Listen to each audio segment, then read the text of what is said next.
Let me give a disclaimer really quick. Do not become an authorized user or don't add anyone as an authorized user unless you know for a fact that person is maintaining their credit card usage how they're supposed to responsibly. Every day I put in work, I ain't giving up on it, ain't giving up on it. Coming for it all, guaranteed I'm getting everything I want it, I want it. Just have patience, they say. Another chance every day. Not giving up, there's no way. I know my time coming. Hey, you go. Welcome back with EXEED with Ebone.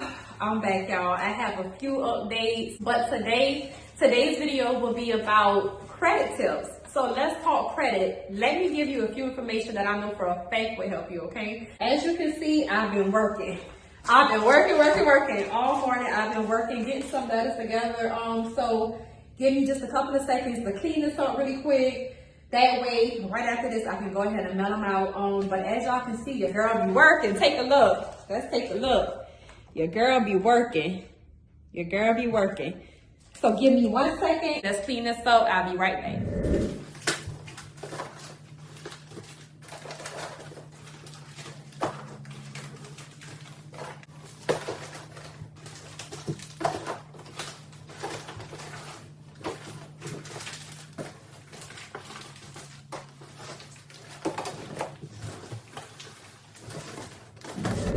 Woo! Okay. All right.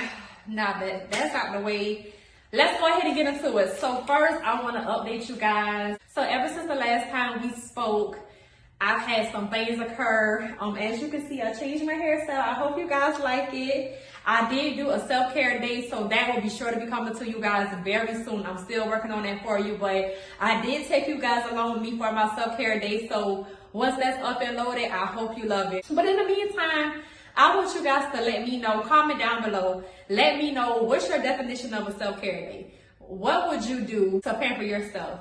Rather that be treat yourself out for lunch, rather that would be just sit in a quiet room and just relax, just anything. But let me know. I'll be sure to comment back below.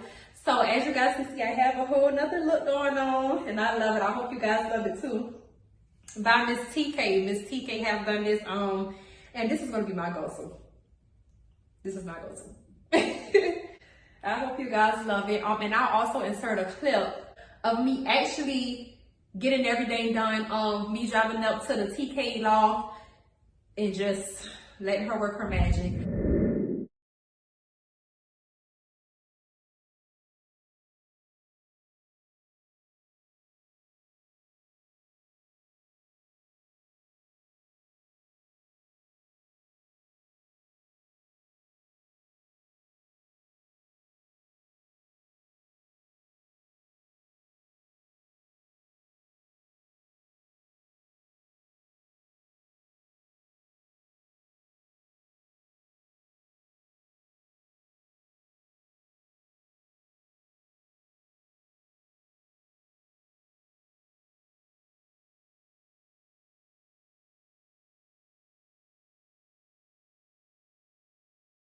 But again, my self-care day video will be coming up very soon. So make sure you stay tuned, okay? Along with my self-care day, just a couple of days after the fact, you guys, I was in my very first parade for EXEED Financial.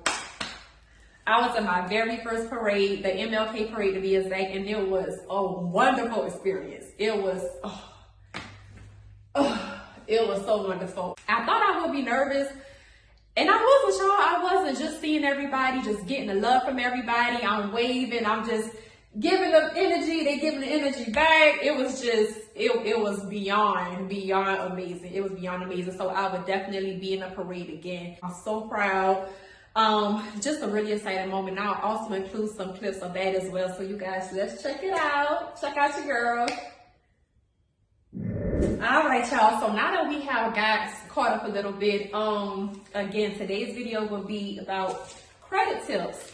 Let's give some credit tips. There is so much about credit that people really just don't know. And I always tell my clients, no question is a dumb question. So what I decided to do is, I got you. I wrote down 5 credit tips that I know for a fact would be helpful. Throughout my credit repair experience or journey rather, these are the 5 things, well, these are the 5 most questions I've been asked. So I decided to write it down, and in today's video, I'm going to make sure I answer these. If you have any questions, I mean any questions, because again, no question is a dumb question.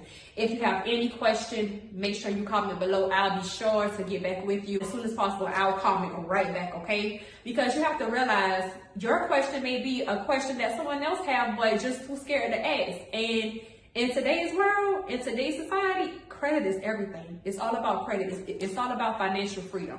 Y'all know EXEED Financial slogan, let's go beyond financial freedom. So I got you. I have my sheet of paper here just for me to, kind of stay on track. So let's get into it.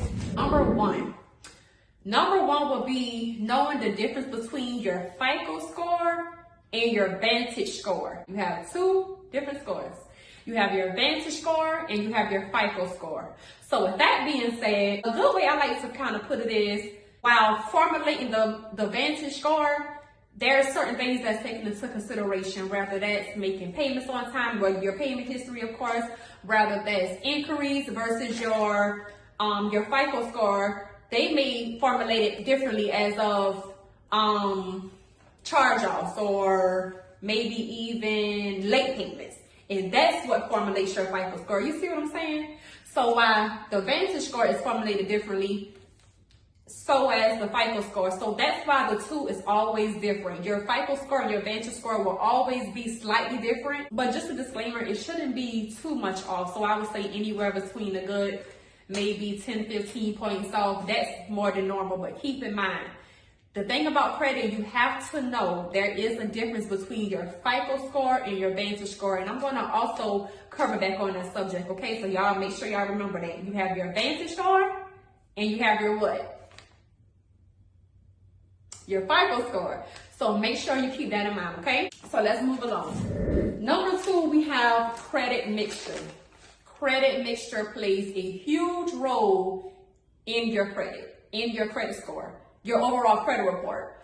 And what I mean by credit mixture is that can correspond to student loans, that can correspond to a mortgage, a car note, maybe about 3 or 4 credit cards, because again, credit mixture plays a huge role. So that's basically installment loans, revolving accounts, things of that matter. That's why a lot of the times a person may have about 2 credit cards, but nothing else. That's it. They only have 2 credit cards reporting to the credit bureaus every month. That's not really going to help your score. You're really, a good credit mixture, I'm gonna give y'all a little secret. A good credit mixture will probably be maybe a student loan, maybe a car note, maybe about 2 credit cards. I think that'd be pretty good. Or even if you don't have a mortgage or anything like that, or even a car note, because not everybody has a car note. But again, things like student loans, and I'm just saying student loans because mostly all of us have student loans. So that's one of the most popular ones. So many people would like to think that having student loans is a horrible thing when it comes to your credit. It can actually make you. Having student loans on your report can either make you or break you. But again, a good credit mixture, and as long as you're making your student loan payments on time. So that's another thing when it comes to a good credit score. Make all of your payments on time. Okay, you guys, so now that we have touched bases on the difference between the FICO and the Vantage score, as well as a good credit mixture, we're making our way on to number 3, your credit card usage. Also your payment due date for your credit card and your billing cycle ending date. Let me tell you why this is so important to know. I'm going to also give you an example, that way you can better comprehend exactly what it is I'm saying. And again, you guys, if you have any questions, feel free to comment below. You can give me a call, 682-900-4280. That's always an option as well. Matter of fact, while you're at it, go ahead and schedule your consultation call. And it's in the link below as well, okay? But I'm gonna tell you guys why this is so important to know. So first, let's touch bases on the credit card limit itself. Let's just say if you have I'm gonna start pretty low. Let's just say if you have a $300 credit limit, right? This is what I would tell my clients. So I'm gonna act as though all of you guys are my clients, okay? And hopefully one day that'll come true. if not already. And if my clients are out there, hey y'all. But so I'm just gonna act as though you guys are my clients. So let's say if your credit card limit is $300, right? I would say spend no more than $90 on that card. $90 on that card is considered your 30% usage. And to be honest, me personally, I like to keep it even more below. I like to keep mine around a good 20% usage, but realistically, let's just say 30%. So that $90 is considered your 30% usage on that $300 credit limit, okay? Let's say if your payment due date is on the 10th of every month. So every month comes around the 10th, you have to make that payment. By you keeping your credit card usage only at that 30%, which is at $90. So you haven't spent no more than $90, right? You only spent $90. Now, boom, the 10th has came. You have enough room to only make a payment for that minimum payment. You see what I'm saying? So you don't have to pull hair or dig your eyeballs out to pay the card off or down. You have enough breathing room to only make that minimum payment, which is only about, let's say, $25 to $30 most of the time when it comes to the minimum payment. So you're already at your 30% usage. You've only spent $80, $90. The 10th has come around. It's time to make that payment. You're only making about $30 of a payment. Then guess what's gonna happen? When you're making that minimum payment, that's gonna knock you even more below that 30% usage. You see what I'm saying? So when the credit bureaus, when your lenders report to the credit bureaus monthly, they're gonna report even more of a low usage. So 9 times out of 10, you'll still have about a good 15 to 20% usage. That's phenomenal. I would say use your credit cards for small items like gas, small groceries, some feminine products, deodorant, lotion, just any small products that you know for a fact you can pay right back down. You don't have to pull an arm and a leg. I will not suggest paying any bills or any big bills at that. Maybe a phone bill, that's fine. Just anything that's not going to pull you above that 30% usage. Because again, you guys, self-discipline will get you a long way. Just because you have the funds on your credit card, don't go crazy. I'm here to tell you, don't go crazy, okay? Because your girl was once one of the people who made young and dumb mistakes. Like that's just what it is. But that's why I'm here to tell you now, we can change this all around. So definitely make sure you use no more than about 30% of your credit card, okay? Use it for small items, maybe a few groceries here and there, some feminine products, just anything that you know will keep you below that 30% usage. So when your payment date comes, all you have to do is make the minimum payment, okay? So keep that in mind. And I'm going to tell you another thing when it comes to your billing cycle. We're almost finished with number 3. Y'all hold tight. So we have touched bases on the credit card limit. So we're at a $300 credit card limit. You've only supposed to have spent how much? $90, no more than $90, because that's what? That's considered your 30% usage, okay? So keep that in mind. That's considered your 30% usage. So by the time your payment due date comes, all you would have to do is make that what? Minimum payment, okay? So now you have your due date, the 10th. It's the 10th of every month. Just because your due date is the 10th of every month, that doesn't mean your billing cycle ends on the 10th of every month. So it's extremely important for you to know what date do your billing cycle ends. And I'm just going to I'm going to tell you a bit about myself with my Capital One account. My due date is actually the 10th of every month. What a coincidence. But instead of my billing cycle ending on the 10th of every month, my billing cycle doesn't end until the 18th of every month. So for a whole 8 days, I don't use my credit card. So between my payment due date, which is the 10th, I make my payment on time, right? My billing cycle doesn't end until the 18th of every month. So between my due date and my billing cycle ending, between the 10th and the 18th, I don't use my credit card at all. And I don't use my credit card at all between the 10th and the 18th because this is what's going to happen. Hold tight. Listen up, y'all. This is what's going to happen. If I was to go, let's just say if I make my payment on the 10th, right? Let's just say if I go to the nearest Walmart, spend about $60. Spend about $60 on ink. Okay, let's just say if I did that on the 13th. The 13th, of course, is between the 10th and the 18th. I should be using my card, but I done went to Walmart and I done got $60 worth of bank. Okay, so now when the 18th rolled around and my billing cycle actually ends, what's going to happen is that new $60 balance is now going to be included with my balance that I had on the 10th.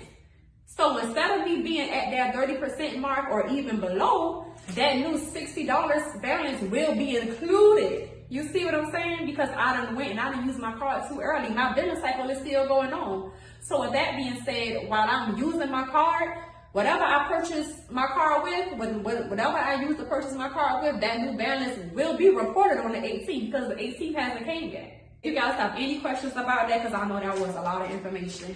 That was a lot of information, but if you guys have any questions, feel free to comment below, okay? I have no problem at all. As a matter of fact, I want you guys to comment below. Comment below and let me know of any questions you may have, or even if you have heard differently, that way I can better explain it. If it's not really quite registering, that's fine too, because again, I know this is a lot of information, you guys, but hold tight. We're making our way on number 4. This is some very, very useful information that I know for a fact will help you guys, okay? So number 4. A lot of the times I may get a client to say, hey, Ebony, why is my TransUnion score so low and my Experian and Equifax score is around the same? And even though you may think that that's pretty weird, but believe it or not, that's pretty common. It's pretty common. And that's because you have to know what's being reported. And let me just give you an example. You may have a credit card with someone, or you may have a car note. That car note may only report to one credit bureau. It can happen. That car note may only report to 1 or 2 credit bureaus. So let's just say if they're reporting to TransUnion and Experian, they don't report to Equifax. So that means every month while you make your payment on time, they're reporting to only TransUnion and Experian. So that means Equifax isn't getting the juice. They're not getting that score increase from that on-time payment because they don't report to Equifax. You see what I'm saying? So while your TransUnion and Experian is steady climbing on up from all them on-time payments, your Equifax not so much, because that's one less of an account that's reporting to them. So it's extremely important to know what's reporting on my credit report, like what's going on. All the accounts that I have on my credit report, who's reporting to who. One more other thing, you guys, while I'm on that subject, it just came to mind that I want to share with you. Before you go out and get any new credit, always make sure you know what all credit bureaus they report to. So rather it's just reporting to TransUnion, rather they report to all 3 credit bureaus. At least now you will know, okay? So that way you'll know if it seems like 1 credit bureau scores or 2 credit bureau scores are steady increasing, but this 1 credit bureau score isn't quite increasing, or it's just sitting around, then you'll know, okay, it's because that account isn't reported to them. So that's extremely to know, okay? All right, y'all, we made our way to number 5. Number 5's credit tip would be to know just what an authorized user would do. The benefit of having an authorized user, or being an authorized user, I would say that. But let me give a disclaimer really quick. Do not become an authorized user, or don't add anyone as an authorized user unless you know for a fact that person is maintaining their credit card usage how they're supposed to, responsibly. Or if you're the one that's going to add someone as an authorized user, make sure you're being responsible as well, okay? And I'm going to tell you why. Let's just say if someone was to add you as their authorized user to help build your scores or to help increase your scores. I'll just put it that way. So they've added you as an authorized user, right? But let's just say if their credit card usage is skyrocketing through the roof. Let's just say if they're not making their payments on time. Guess who's that going to affect? You. That's going to affect you, because what's going to happen is with you being an authorized user, with that person making their, using their credit cards and everything, as well as making their payments on time, that's gonna make or break them again. But it's gonna benefit you, or it can also hurt you, because now that credit card company is reporting on your credit report now. So even though you're not responsible for the credit card debt, so let's just say if that person was to default in that account won't be your responsibility, so to say. But again, if that person is handling their credit card responsibly, it'll benefit you, because while that person's scores are increasing, so will yours, because you're piggy banking. I'm sorry, piggybacking, not piggy banking. Because you're piggybacking, banking. So their scores increase, your scores increase. Their scores drop below from late payments and not making their payments on time and high credit card usage, so will yours, okay? Keep that in mind. But I'll also tell you the benefits of being an authorized user. The benefits of being an authorized user is, again, if you don't have any credit. So let's just say if you're one of those ones who doesn't really have too much going on, but you just really need to establish some credit, just kind of increase some scores a little quick. I would definitely say become an authorized user with someone you absolutely trust. Not even really so much trust, but someone who you know for a fact is very responsible. Because what's going to happen is, let's just say if their score is already at a 700, right? Or near a 700, that's going to increase your scores tremendously. Because number one, that person already has a credit history, obviously. Number two, that person is using their credit cards responsibly. And what did I say about that? As long as they're using their cards responsibly, who is that going to affect? Whether bad or good, who is it going to affect? You. So I always let my clients know, if you're one of those ones who really needs to establish positive credit, I will always suggest become an authorized user.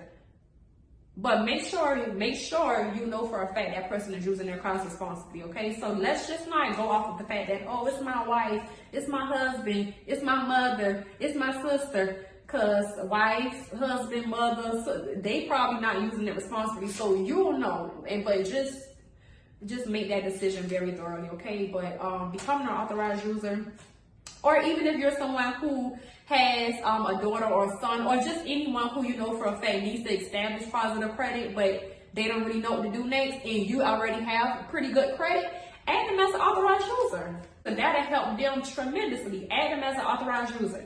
Now, I'm not saying get them a card, because you will have that option as well, but definitely add them as an authorized user. That way they can pretty much piggyback off of you until they kind of can hold their own, and show them exactly how to use their cards.